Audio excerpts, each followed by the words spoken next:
Hi there. Hello. I am Dr. Elisa Peavey, for those of you who don't know me. I am an osteopathic family medicine physician, and it's been a couple of months since I've done a video like this. I've done a lot of posts and everything else, but I figured it was time to do another video and really kind of talk about what I'm seeing, new numbers, data, and for me, how that's forming my perspective in terms of, I guess, the truth, the truth behind what's happening, and why such a push, for these, for this mandate, really. So, my biggest concern, I guess, with all of this from the very beginning, before we ever had the mandated treatment available to us, just watching the process, watching them rush through, phase 1 and phase 2 trials, watching them,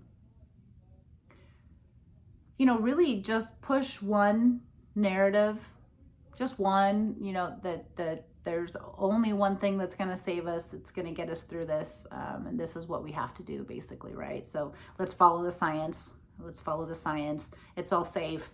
2 months is plenty of time to study something and know if it's going to be safe, even though, Mr. Infectious Disease himself, I think it was 2019, I just saw a video. Of course, he's saying in that video that it's, a good 10 years to develop a new medication or a new shot. So 2 months, 10 years, no, not there's literally not one person who can with 100% knowing can say that these are going to be safe, that they're not going to cause problems. We know the spikes settle in the testes and the ovaries, among other places, right? They settle other places as well. There's not one person who can tell me that won't potentially cause problems. That you can't say trust the science, because the science hasn't gotten there yet, right? And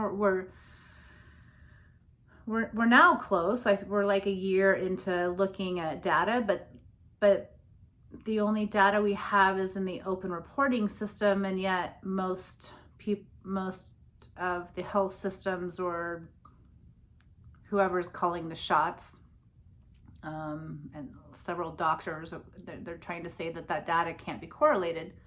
Well, what data would you like to use to see if it's safe? Because that they're not due for study completion until like this year or the next year, right? They're not even due for study completion yet.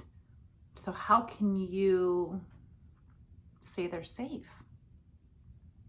Nobody can. So every time they stamp that on my posts, I just literally want to cringe, because I'm like, you can't say it is. Nobody can. Well, not only have we had tons of reports to the system, we're now seeing increasing reports to life insurance companies. So there was an Indiana life insurance company who recently came out and stated that they're seeing a 40% increase in their death rate between the ages of 18 and 64. A 40% increase in the death rate between the ages of 18 and 64. Now, was this from 2020? From, is the CV that's causing all these deaths? No. At the end of 2020, after we'd had almost an entire year of CV, the death rate was exactly the same.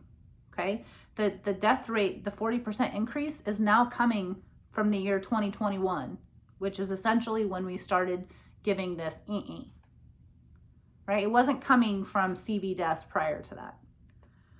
Okay, so 40% increase between the ages of 18 and 64. I mean, that's just an astronomical increase, right? Then there was a recent, what they call a Bayesian causal analysis that was done of 145 different countries around the world, okay? They took 145 countries and they essentially compared pre and post treatment of the injection and compared them to two different variables, okay? One variable was deaths per million, and the other variable was cases per million that they followed. So before they rolled out the injections, they analyzed all the data beforehand. Then they started analyzing the data afterwards, okay?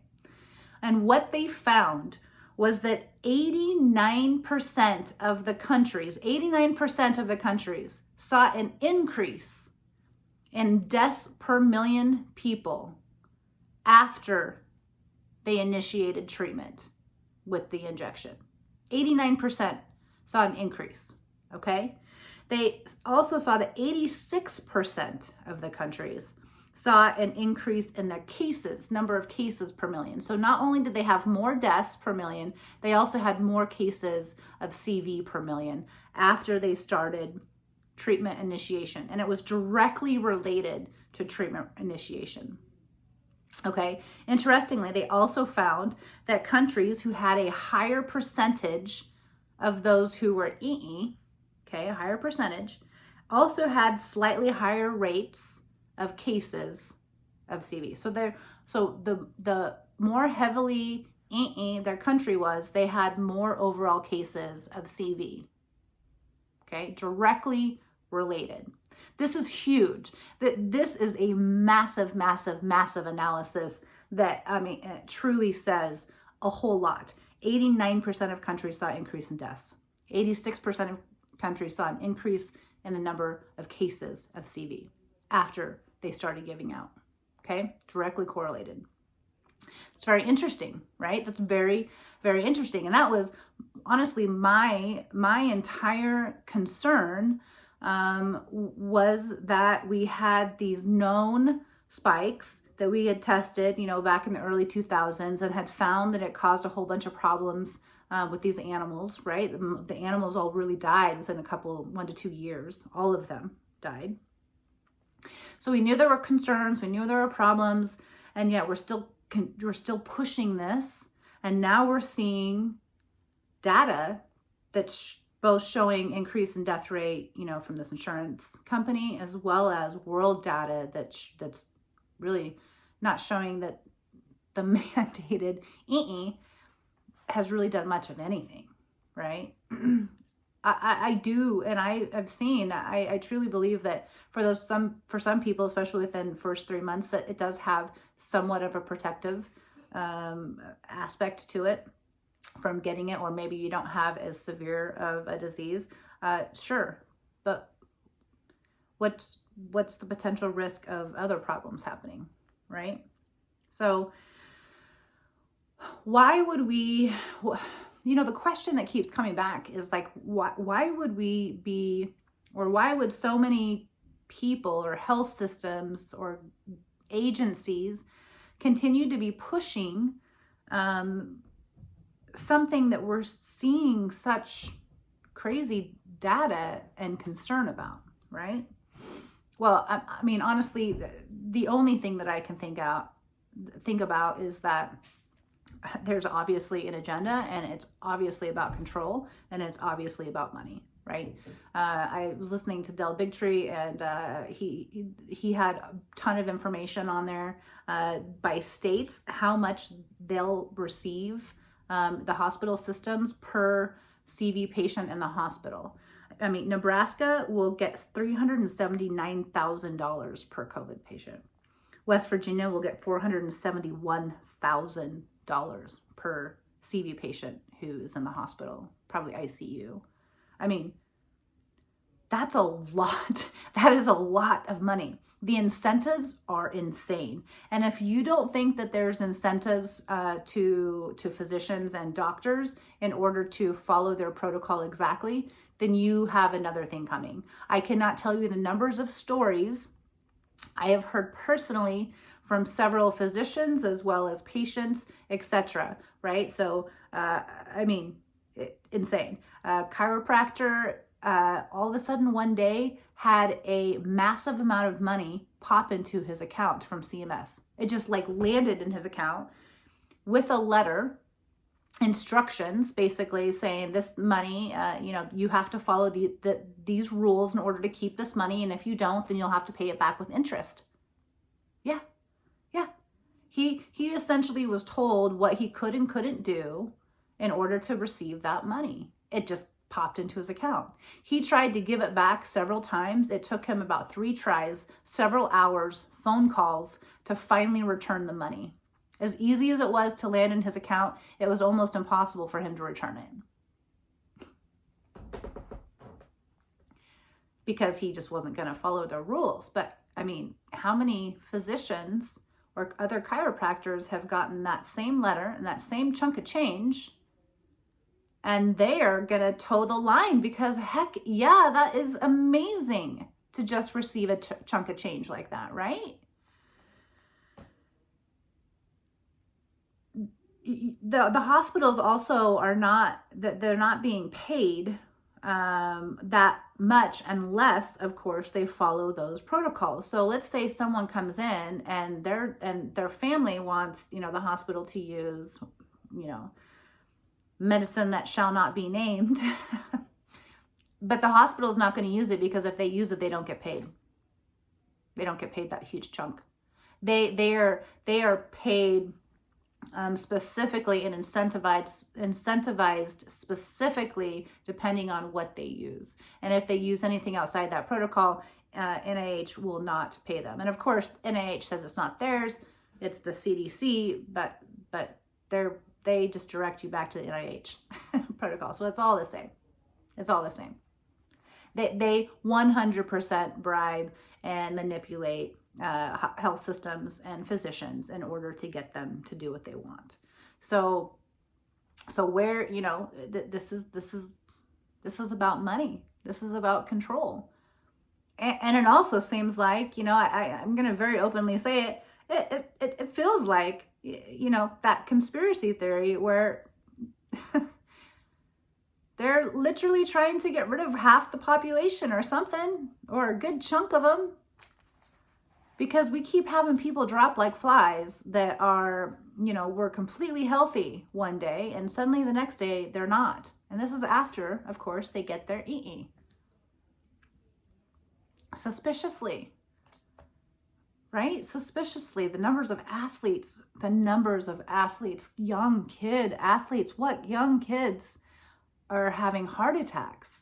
That is abnormal. That is very, very, very abnormal. We should not be seeing that many in 1 year following their injection drop, right? So, and those are the numbers we need to start gathering. And I'm doing a call to action to my physicians and colleagues and everything else, because we need to start keeping track of these weird events, health events that are happening to so many of our friends and loved ones and other people. We need to keep track of those people to see how many of them have gotten the injection, how many of are directly potentially related to that. The only way to know is to correlate, right, data, and see what numbers we get. And the higher percentage of numbers and the higher percentage of correlation, obviously that means something. And the only way we're going to start getting those numbers is if we each individually through our own clinic system start keeping track. And then we can start pulling it all and putting it together.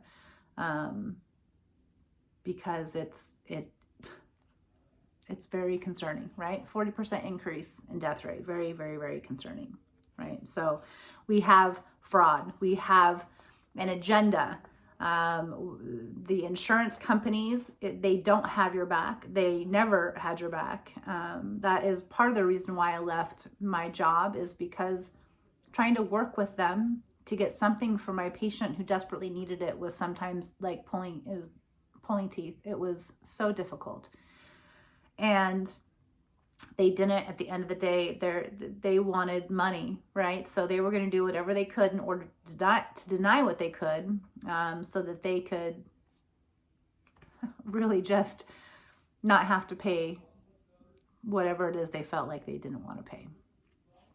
So very, very, very disheartening. So what exactly do we know? We know that we have several concerning reports and analyses that are directly relating this thing to deaths and numbers of cases, right? We also know that we have insurance fraud, manipulation, we have bribery, right? It's happening all over. It is happening.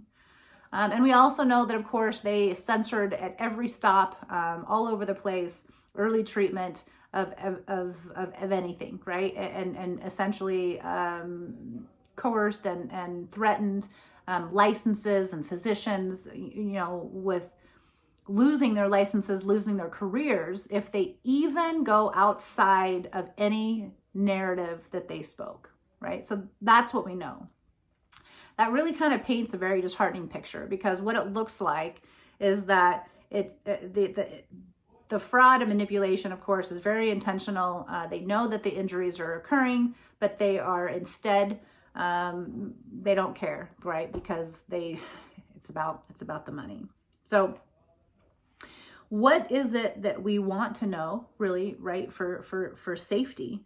Well, I personally would, and this is another call to action to my physicians, if we can start keeping track, how many people who've had the natural infection, right? So they now have natural immunity. How many of them are actually getting sick again?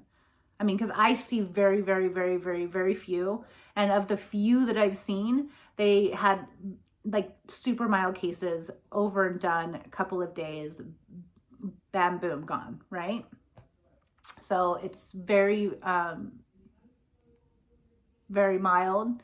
And typically the natural immunity, really carries them through. Now, there are many people who have natural immunity and they have long-term, symptoms as well. So that does need to be addressed. And that certainly can be addressed with really working on the immune system, finding out if they're deficient in anything. Maybe there's some, B vitamins or other things that they're needing, as well as energy frequency work, that can really help get the frequency up and get people back to feeling better. So I have definitely seen the long haul symptoms. However, the recurrent infection that is going to cause problems, I haven't seen that. So that's the data we want to start gathering. We want to really prove this. If we have proof, which, I see it all the time with the early treatment, if we can get people treated early, right? You take your vitamin D.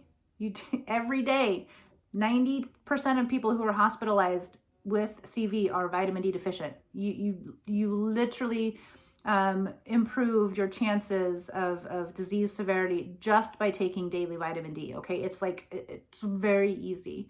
The zinc and the quercetin and B12, like those are very easy things that you can take just to give your body that extra boost, right? Of course, what you eat is important. Trying to eat things that are low in inflammation, fruits, veggies, lean meats. Try to avoid the gluten and the dairy just because that's very inflammatory. Not that you need to do that, but just being aware of those things, right? That all has a direct impact on your immune system, has a direct impact on what you're doing.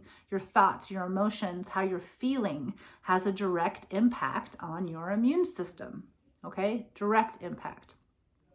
So for safety, treating early decreases risk of hospitalization. Vitamin D decreases risk of hospitalization, right? Natural immunity significantly decreases your risk for a future worsening infection. And long haul symptoms we can absolutely work on by boosting your immune system and doing things with it. So that, to me, makes much more sense than you're sick, go home and wait it out. If you get sick or come to the hospital, maybe we'll have to admit you and intubate you, but your chances of surviving are pretty low if we get to that point, but go home. No, we're actually sending people to their death if that's what we're doing.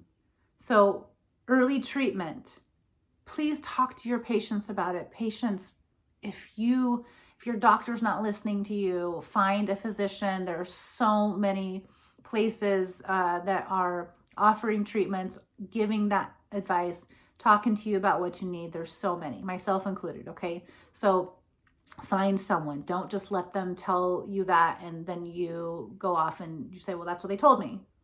Don't do that. The early treatment is key. We are saving people doing that. And then again, this Omicron thing, it's mild. It's pretty mild. Very few people are having major reactions to it. So if we get the early treatment on board, it's mild already. We're going to get natural immunity, and we're going to be way better off building herd immunity and just doing, so much better. So much better as a whole, right? So those are my tips. That's where I feel like we are. It's very suspicious, of course, the mandate and what it feels like they're trying to do, right? It does not feel, it doesn't feel good, and it certainly does not feel like they have our backs, like they really want us to get healthier. It just doesn't. I mean, the numbers of people who've had reactions to this injection themselves, like major reactions, and they're being told they still have to get a booster. It's horrible. It's horrible. The numbers of people that I've seen who've had their autoimmune diseases flare up, rashes flare up, they have daily headaches, they just don't feel good. It's suspicious, right? It's not all that. There's so many other factors, right? I don't think it's all that, but definitely we have some major pieces of data that correlate significantly with the real concern. So again, I'm Dr. Elisa Peavey. My website is www.4bodhi.com, number 4bodhi.com. I will put my email address down below as well. And if you need anything, please send me an email. I'm usually pretty quick to respond. And yeah, we'll talk to you soon. I hope you all have a good day. Thanks so much. Bye-bye.